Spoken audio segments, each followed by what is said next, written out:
C'est mon rêve de faire une interview comme ça. Très mauvais. Non, mais le minimum syndical, vraiment. Studio, la on fait ça pendant Plaine 30 Saint-Denis. secondes. Studio, Plaine Saint-Denis. Bad Guys, doublage. Et comment ça va? Bien. Pas ouf. Non, il n'y a pas ça, c'est Ouais, fou. ouais, je sais pas, je me sens. Mais nous, Je sens qu'il peut rire à ce moment-là. toi qui le sens. Certains ne veulent pas le croire, mais les bad guys sont devenus des good guys. Je vous ai à l'œil tous les quatre. Mais qu'est-ce que tu fais? J'ai paniqué, d'accord? Et action.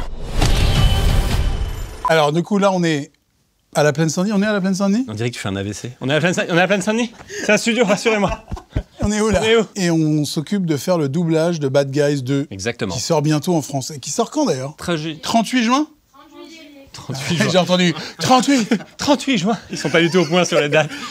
Qui sort le 30 juillet. Quand même, Exactement. c'est une bonne date. C'est avant le mois d'août, quoi. Ah. Juste avant. Il y a toujours le petit stress, je pense, de se dire waouh, qu'est-ce que j'avais fait, et retrouver les traces un peu, et effectivement l'invention vocale. Alors moi, je suis pas hyper loin de moi, mais j'avais ce truc que j'adorais j'ai adoré le premier dessin animé, et moi, je voulais retrouver ce truc-là que j'aimais beaucoup, un peu de flegme, un peu à la Ocean's 11, les films de Tarantino. Il y a tout ça chez ce personnage qui est le leader de cette bande, et une espèce de décontraction aussi, pouvoir parler un peu de sujets pas du tout importants au milieu d'une scène d'action, d'un braquage de banque. Ouais, vu de cette façon, je reconnais, c'est vrai, on s'éparpille un peu. Et en plus, maintenant, vous devez nous conduire à la fusée qui est juste derrière vous. Le seul truc, c'est de se dire, est-ce que j'en ai pas fait trop? Moi, c'était un peu le stress que j'avais. Genre, j'avais pas revu le premier depuis un moment. Je me dis, est-ce que j'en ai pas fait trop au début? Et du coup, là, je suis un peu coincé, il faut que j'y retourne. Mais non, je crois que c'est... Non, c'est trop? Ouais. Ok. Ouais, trop. C'est bien qu'on en parle. Namasté, les gars. Vous ne trouvez pas que le soleil est particulièrement éclatant aujourd'hui? Non, très content. Moi, en plus, mon personnage a pas mal évolué, donc c'est fun, quoi, de le retrouver. Je crois que c'est un peu une manière de me déguiser. Je pense que j'aurais été plus pudique à faire des trucs un peu extravagants de dessins animés, même si là, on les joue assez premier degré. D'ailleurs, je suis assez admiratif que Pierre, il ait gardé presque sa voix. On reconnaît la voix du loup, quand même, mais c'est sa voix teintée un peu particulièrement. Moi, je crois que j'avais besoin un peu de ce truc d'avoir un petit artifice pour... Après, il a un côté un peu... Oui, il est un peu les films briscard. d'Audiard, un peu les... Ouais, Et ça, la voix harricaine du gars, elle est un peu comme ça, un peu plus. Et tu sens qu'il a fumé quelques clopasses. Made a lot of enemies in my time. I mean a lot. But out of all the people in the world, I hate you guys the least. Mais le 1, il s'ouvrait sur cette scène qui était très tarantinesque, des deux dans un diner qui discutaient de trucs complètement casual et complètement détendus et qui allaient faire un braquage de banque après, et tout ça en plan séquence, on les suivait. Et c'est vrai qu'on retrouve tous les personnages de Tarantino, du Joe Pesci un peu chez le Serpent aussi, et un peu je trouve un peu des espèces de mecs chez Audiard avec ces dialogues-là et tout. Donc moi je trouve que la voix du Serpent, elle marche très bien. Merci. De rien. Quelle liberté vous avez par rapport au fait de s'approprier le texte? Aucune. Non, pas du tout. Non. Je pense que c'est tout l'intérêt de faire appel à un acteur plutôt qu'un autre. C'est aussi amener l'imaginaire, la fantaisie d'un acteur. Je pense à Jean-Pascal Zadi aussi, qui apporte plein de nouveaux trucs sur son personnage du requin qui sont vraiment régalants. Et donc l'idée, c'est c'est de créer un petit peu, rentrer quand même dans la VO, ce qui a été créé, là en l'occurrence par les Américains. Ouais, t'as quand même la contrainte du labial. Tu peux pas partir complètement en impro si ça marche plus du tout avec les mouvements de bouche. Mais c'est vrai qu'il y a un plaisir aussi à voir comment on peut ramener le truc un peu en France. Parfois sur le rythme, la musique, la mélodie, ou même un jeu de mots et tout, évidemment, il y a le plaisir de se réapproprier le truc de manière française, entre guillemets, et que ça claque le plus possible pour le spectateur. Ouais. Oh, t'as une idée derrière la tête, toi. J'ai toujours une idée derrière la tête. On fait ce dernier coup, et après ça, Mademoiselle Sucette regrettera d'avoir croisé notre chemin. Non, il n'y a pas ça, c'est Ouais, fou. je sais pas, je me sens. Mais nous, Je sens qu'il peut rire à ce moment-là. toi qui le sens. c'est quand même un truc assez technique, on le dit à chaque fois, je pense, mais ce truc de la rythmo qui passe, donc il y a le texte qui passe, faut le dire au moment où la barre est là, et puis il y a un peu des codes de respiration, inspire, expire, petits bruits de bouche et tout, qui sont notifiés par des petites onomatopées spécifiques sur la barre, faut le dire au bon moment et tout. C'est quand même un apprentissage. Qui ressemble quand même beaucoup au post-synchro quand sur un film, on réenregistre des bouts de voix qu'on n'a pas dit, ou des trucs qu'on a mal articulés, ou des trucs où il y avait un marteau-piqueur derrière et du coup, il faut le refaire. C'est vrai, mais là tu t'envoies des fois des tunnels de texte avec de l'émotion ou de la comédie et tout, ce qui est heureusement dans les films est rare, parce on espère que tout a marché le plus possible en direct sur le plateau quand on a tourné. Mais clairement, la technique quand même aide beaucoup, et moi je suis très admiratif des doubleurs professionnels quand même, qu'on n'est pas, et qui arrivent à faire des prouesses, je trouve. Évidemment, on a des grandes références. Je pense à Emmanuel Curtil, moi, avec qui j'ai grandi avec sa voix, et évidemment Darbois, le génie dans Aladdin. C'est vrai? Ah ouais, Richard Darbois. Bah Darbois, il a fait le génie dans Aladdin. C'est le génie dans Aladdin. Ouais, bah gars, tu l'adores, tu connais par cœur toutes les répliques. Ouais. 10 millénaires dans la caverne de merde. Tu vois, il avait aussi un truc un peu comme ça. Ouais, c'est vrai. Bienvenue dans notre émission. On peut taper Al. Si tu veux jouer à kilt ou double, voilà déjà le kilt. Et voilà mon dieu.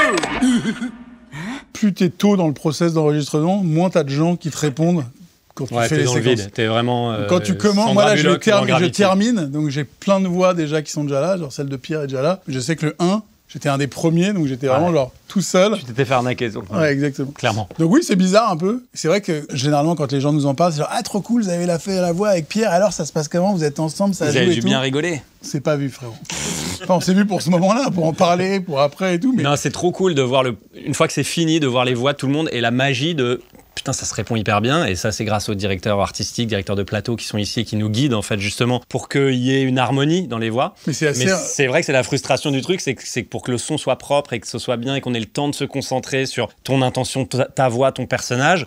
On fait pas tout en même temps, tout le monde en même temps, parce que ça s'éparpillerait, ça serait moins qualitatif à l'arrivée. Donc forcément, c'est la petite frustration quand t'es acteur, parce que moi je fais ce métier aussi quand même en grande partie pour réagir, finalement pas vraiment être acteur, mais plutôt réacteur à des impulses des gens, à des propositions, des voix, des trucs. C'est vrai Acting is reacting. It's true. Est-ce que c'est des personnages que vous aimeriez revoir, redoubler d'une forme ou d'une autre à l'avenir? Ouais, non, bien sûr. Bah, moi, j'ai fait beaucoup de séries, surtout en tant que scénariste-réalisateur, mais donc du coup, j'ai l'habitude de retrouver des personnages, que ce soit à l'écriture ou après, à travers des acteurs qui les incarnent sur le plateau. C'est une grande chance qu'on a, où là, c'est des séries de films, donc souvent, ça va par 3, donc là, on est au 2e, on espère qu'il y en aura un 3e, si l'inspiration vient à Pierre, le réalisateur du film, et ses auteurs. Carrément, Fingers crossed. Fingers crossed. Non, on adore retrouver des personnages qu'on aime. En plus, là, il y a quand même un lien très fort à l'enfance quand on fait de l'animation et du dessin animé. Moi, j'adore particulièrement ce que Pierre a fait, encore une fois, le réalisateur, et Cocorico, français, qui cartonne dans le monde. Non, t'inquiète. J'y suis pas encore. Ce que Pierre fait, il est très fort dans Monte Cristo. C'est toi, frérot, c'est toi. Voilà. Moi, j'ai fait un petit malaise. Et donc, c'est un kiff quand même de retrouver ça. Effectivement, moi, je sais que maintenant, moi, j'ai des enfants, ils regardent les dessins animés et tout, donc il y a aussi ce plaisir-là de se dire, il y a un deuxième. Le jour où j'ai dit à mes filles, il va y avoir un deuxième Bad Guys, alors qu'on connaît le premier par cœur et tout, on était plusieurs à être très contents. Après, elles n'ont pas eu le droit de venir aujourd'hui, donc... À cause d'un NDA. Apparemment, elles ne voulaient pas signer le NDA. Se regarder à l'écran, je sais que c'est un truc qui est toujours difficile. Mais s'écouter, ça va? Ouais, ça va. Moi, je regarde aucun de mes films. Je déteste ça. En plus, je vais dire, c'est même pas... Five, quand même, t'aimes bien. Jamais. Je déteste. J'aime bien celui-là. Non, j'aime pas l'univers. J'aime pas ce que ça raconte de l'auteur. Non, ok, c'est bon. Mais les dessins animés... Les fiascos, quand même, tu vas goûter ça tranquillement. Jamais de la vie. Mais... Les dessins animés, évidemment, mais parce qu'il y a le prisme des enfants. Donc, c'est très différent. Donc, moins gênant. Moi, pas gêné, ouais, quand j'entends le truc. C'est quand même... c'est nous, mais c'est vraiment pas nous, quoi. Et puis, encore une fois, on apporte une contribution quand même très modeste à tout cet ensemble de choses qui a été fait. Non, mais peut-être que sortir de l'enveloppe physique qu'on est, ça nous permet de prendre de la distance et de dire, bah, en fait, je ressemble pas à ce serpent. Moi, physiquement, je suis plutôt un peu l'opposé du serpent. Genre, comme quoi, tu dirais? Comme quoi? Kumquat. Le fruit, ouais. Oui, c'est ça, kumquat. Ça ressemble à une kumquat. C'est vrai que une kumquat. Un kumquat. On sait qu'il y a tout un débat sur l'IA dans le doublage et l'importance de l'humain. Je pense qu'on vient de l'avoir, justement. Vous, votre positionnement par rapport à ça, c'est que vous pensez que l'humain, il est indispensable pour... Honnêtement, moi, je ne vais pas m'exprimer sur l'IA et le doublage parce que je ne connais pas du tout assez bien le sujet de ce qui se fait en ce moment, ce qui menace d'être fait dans un avenir proche ou lointain.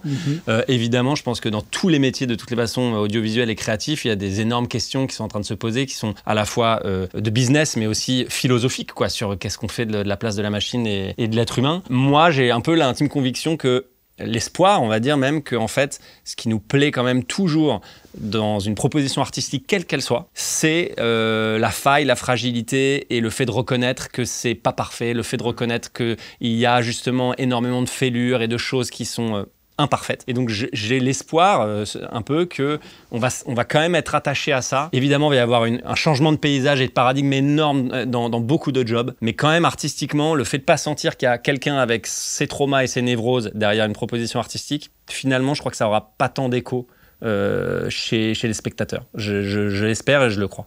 1, 2, 3. Je te propose plus dur, les yeux fermés. Ferme. Et quand on le sent, on tape et il faut que ce soit en même temps. Et si on est vraiment connecté, là, on sentira que Bad Guys peut cartonner. J'ai triché, je chantais un peu son coude. Allez, c'est pas grave, passons. Colmini, Colmini,